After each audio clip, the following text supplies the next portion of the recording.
Just come to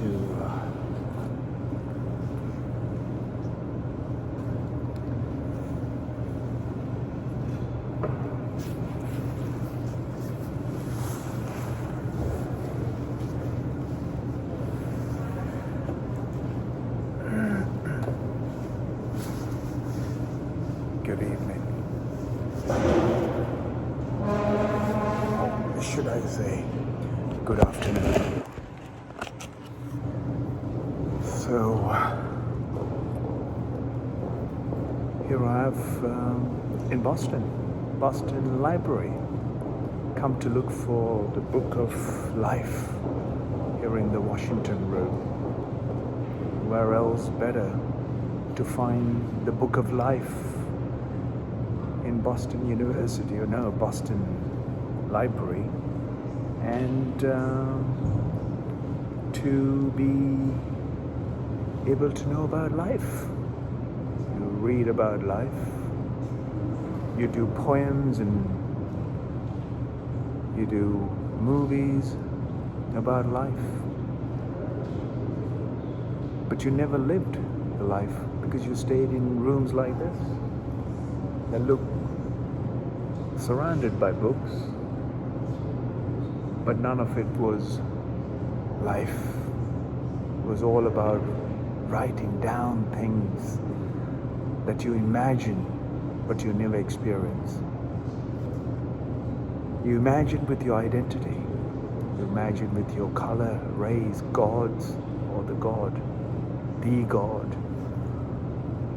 and your political affiliation, or your government, your principles, your God-given principles, or should I say your God-given ideas.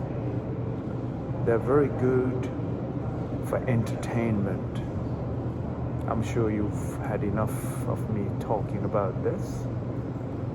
But what is so interesting is do not leave your personal items unattended inside this library under camera view. Because you have been a victim of theft, immediately contact the library security and the Boston police on a number given. That's a notice. I'm not making this up. That's what's on the table, on each of these library tables where people would come to do their research about life, or their future, or their ambitions, or their ideas, or their definitions about life. As I look around here, it's all about the continents, different continents, books about different continents and how those continents have evolved over the time. But we all know you can, in those days, if you didn't have the means to travel, you would resort to a book or a painting of somebody else's journey. But these days you have access through your smart device. So-called the smart device has made you a fool that you cannot even imagine yourself to become one, because you never thought that you become so enslaved to a plastic case and a glass screen with light emitting, that it can entertain you and get yourself away from all the problems, and you have a solution by Googling, by research, by search to the problems and situations you face in life. Even to this day, people haven't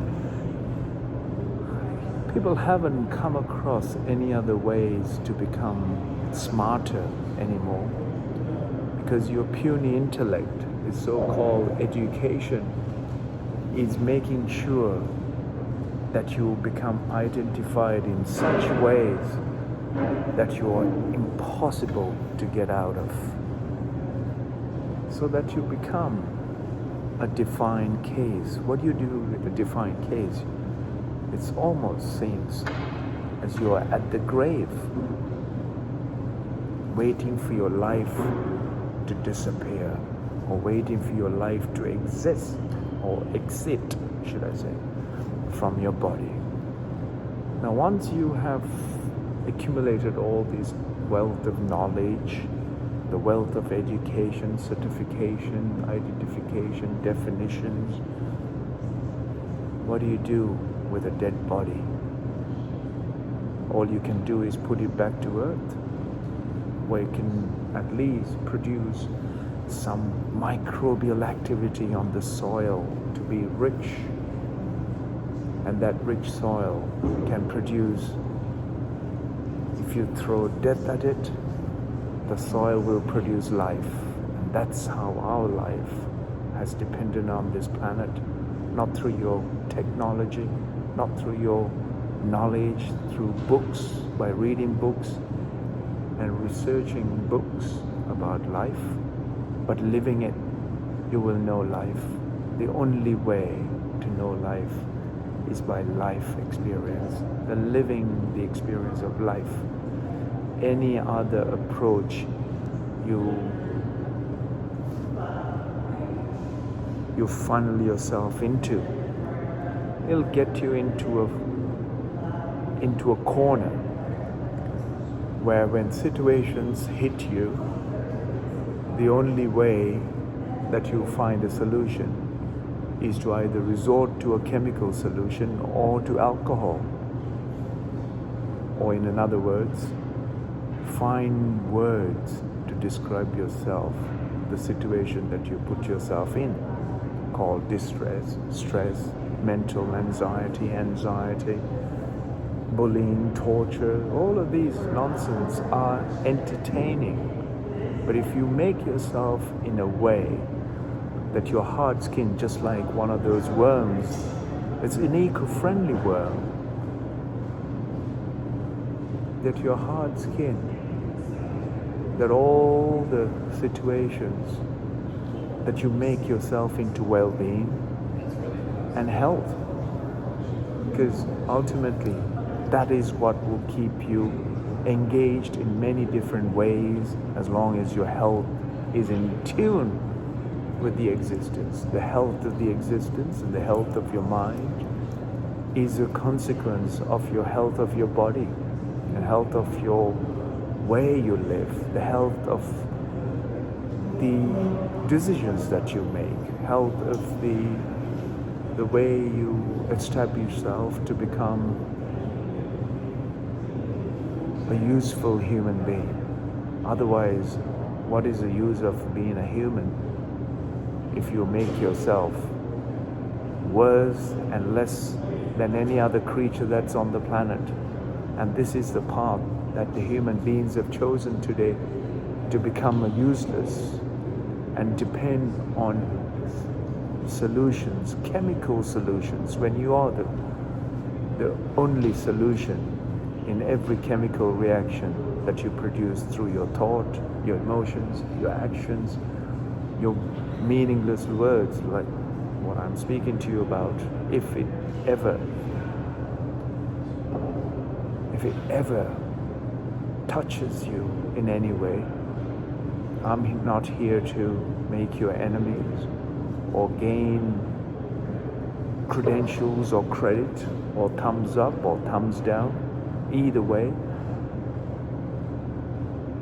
if it touches you in some way that it benefits your progress in life, that you made into well-being, and that it was a beneficial to everything you did, to the planet, to the life around you, to me, that is the only success that I can imagine of.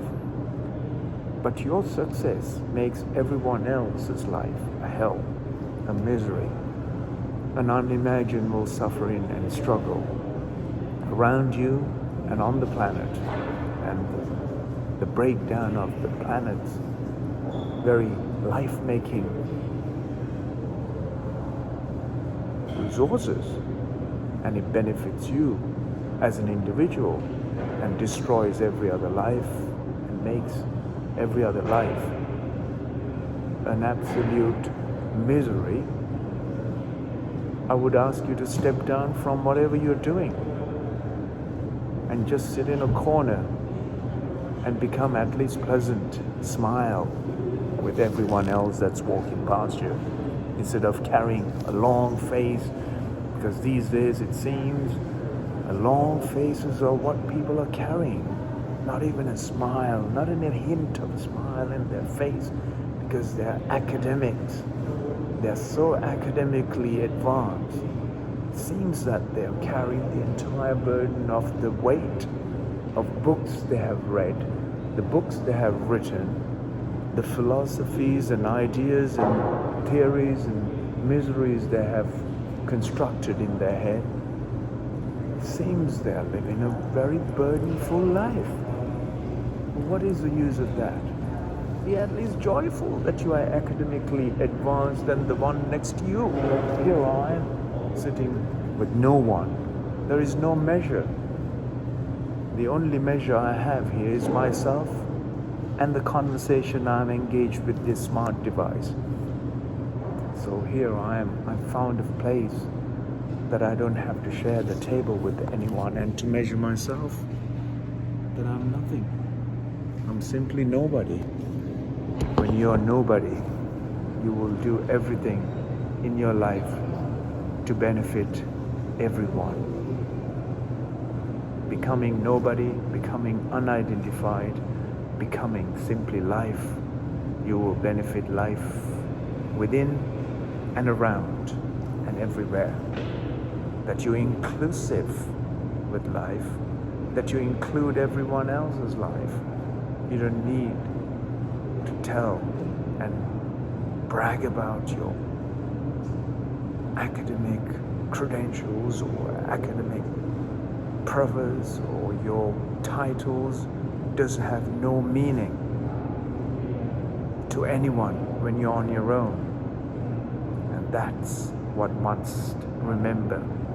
If you're pursuing something, your pursuit must benefit others. If not, step away and become a farmer. At least you would do some benefit for the earth and for your own health by having your fingers in the soil. The ill health comes from being stuck in 23 degrees when it's not real. Outside temperature is only 6 degrees right now. Hence why I was wearing a coat and a hat and a jacket and a this and the other, protecting from the elements which are real. Here I am in the comfort, burning fuel, and then blaming somebody else for burning fuel when you are part of the entire program of being partner in this destruction that we've created around the world. You could be an oil protester, you could be fuel protester, you could be somebody, environmental protester. Remind yourself, your actions, your energies invested in these protests and other meaningless adventures is only going to fuel support for more destruction on this planet, rather than constructive, meaningful ways of participating and becoming a solution to the life problems that we face, the life situations that we face. We need to benefit the very processes that we have applied for the comforts and conveniences of our life. Think about it.